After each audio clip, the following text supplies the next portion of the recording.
بسم اللہ الرحمن الرحیم۔ السلام علیکم۔ کیا شوگر یا ڈائبٹیز کے ساتھ ایک انسان نارمل زندگی گزار سکتا ہے؟ اس کے بارے میں آج آپ سے بات کروں گا۔ مجھے تقریباً 2007 میں ڈائبٹیز ڈائگنوز ہوئی اور اس وقت سے لے کے اب تک الحمدللہ میں خاصی حد تک ایک نارمل انسان کی طرح سے زندگی گزار رہا ہوں، اور میں کس طرح سے اس کو کنٹرول کرنے میں کامیاب ہوا یہ میں اپنا ایکسپیرینس آج آپ کے ساتھ شیئر کروں گا۔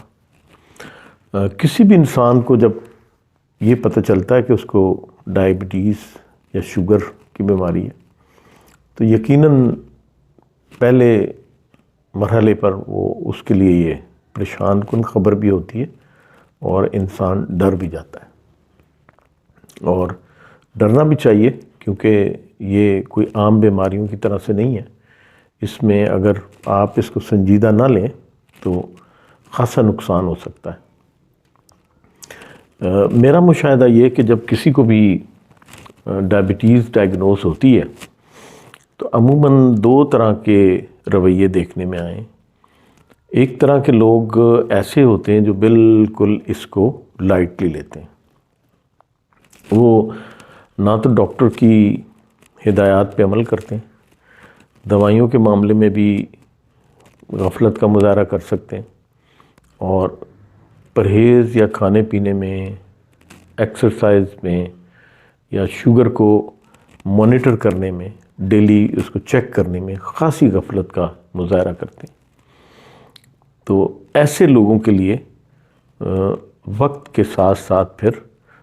مشکلات بڑھتی ہیں اور شوگر جو ہے ان کو پھر آہستہ آہستہ خاصا نقصان پہنچا سکتی ہے، اور بالآخر ان کے لیے ایک بہت بڑی کمپلیکیشن سامنے آتی ہے، جس میں آپ نے سنا ہوگا کہ وقت کے ساتھ ساتھ اس کا اثر گردوں پہ بھی پڑتا ہے، بینائی کمزور ہو جاتی ہے، اور اگر گردے کام کرنا کم کر دیں تو اس کے پھر مزید بھی اثرات ہوتے ہیں، اور جسم کے باقی حصوں پہ بھی اس کے ڈیفینیٹلی اثرات ہوتے ہیں۔ تو ایسے لوگ جو اس کو لائٹلی لیتے ہیں ان کے لیے کوئی اچھی خبر نہیں ہے، اور وہ بالآخر ان کے لیے خاصے مسائل پیدا ہوتے ہیں، اور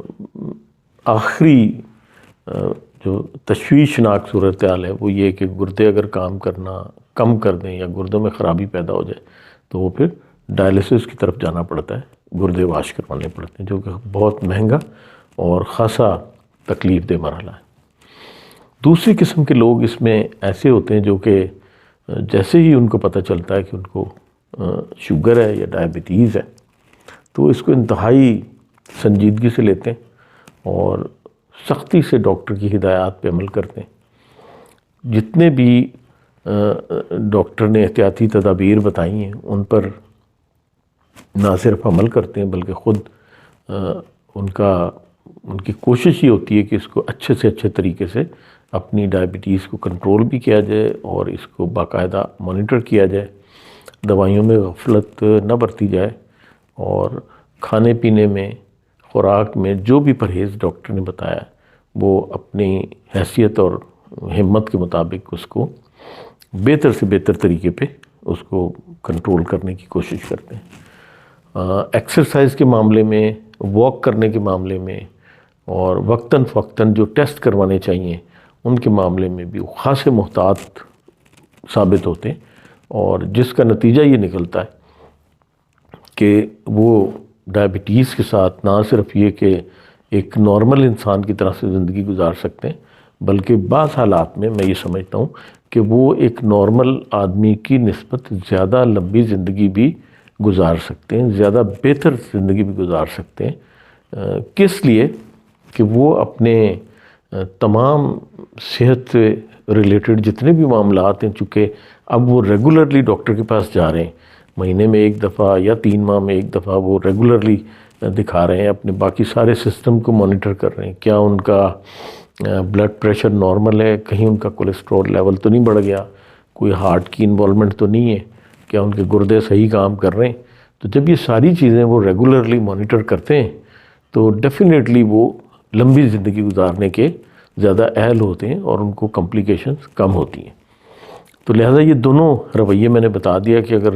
لائٹلی ڈائبٹیز کو لیا جائے تو پھر یہ مشکلات میں اضافہ اور بالآخر خاصی پریشانی کا باعث بنتا ہے، اور ڈائلسس تک جو ہے وہ بات جاتی ہے، ہارٹ انوالو ہو سکتا ہے، باقی کمپلیکیشنز ہو سکتی ہیں، اور سنجیدہ لینے میں آپ ایک نارمل لائف نہ صرف گزار سکتے ہیں بلکہ